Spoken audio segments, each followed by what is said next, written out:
She's not so little Winnie Rogers these days. At least she was the last time I saw her. But between our two schedules, we don't get together as much as we should.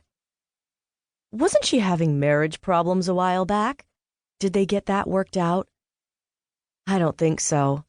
Jesse took a sip of the coffee, which was excellent, and the perfect temperature. So she took another, longer drink. Did you use the French press? Sophia smiled again. Yes, it really makes a difference, doesn't it? I'm not as good as Lindsay yet, but I'm getting better. The last word rang with a happy lilt, and Jesse laughed. Be careful. You don't want to get stuck with barista duties. I'll worry about that when Lindsay learns to bake. Now, what has prompted this sudden crack-of-dawn fishing trip with Winnie? Well, she's never been one to pour out her problems, so I honestly don't know. But I got the definite impression that there was something she wanted to talk about today. Something important. And I'm pretty sure our little fishing trip is just an excuse. That would be a logical deduction, since you don't fish and she knows it. Maybe it's just easier for her to talk with a fishing pole in her hand. Sophia picked up the orange roll and handed it to Jesse. Here, eat this before your coffee gets cold.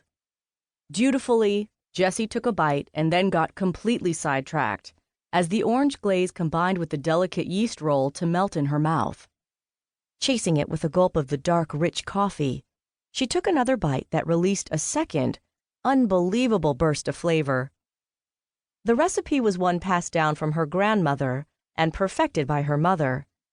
Jessie herself had begun making the orange rolls as part of the breakfast offering at the Gilded Lily. But Sophia's were an ambrosia unmatched, and on the mornings the orange rolls were made by her, the tea room's customers had them gone in the first hour. Oh, it's so hard to eat just one, Jessie said, grateful her mother hadn't offered her the temptation of a second. I put a couple aside for the lunch you're taking with you. You are taking a lunch, aren't you? Probably more like a brunch, since we're getting such an early start. And if I remember past outings with Winnie, the fish are more active in the mornings.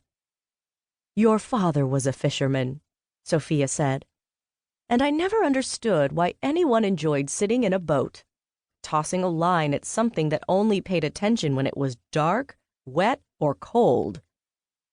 I'm already not looking forward to this, Jessie said, returning her empty cup to its saucer.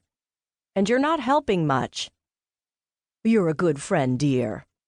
Sophia reached over and patted her daughter's arm. I remember that even as a little girl, Winnie wasn't your average child.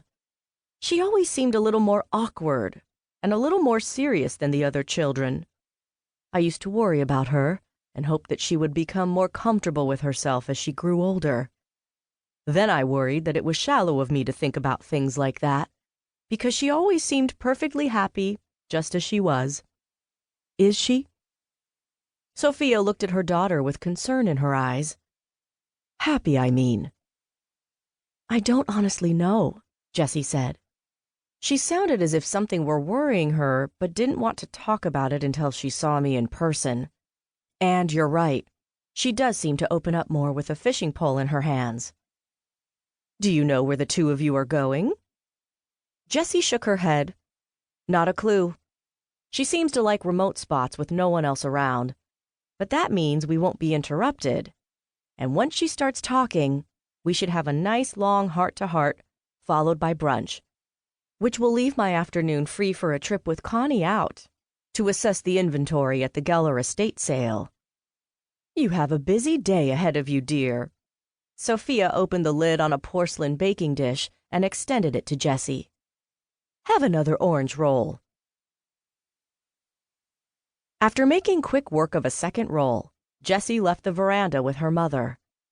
Together, they carried the thermos of coffee and a tray with their vintage English china cups, saucers, and dessert plates, along with the covered baking dish. Deftly, they maneuvered their burdens down the staircase, through the foyer, and along the central hallway to the kitchen entrance of the Gilded Lily tea room and coffee house. There, they found Lindsay Hatch, their partner in the restaurant, already grinding the coffee beans she used.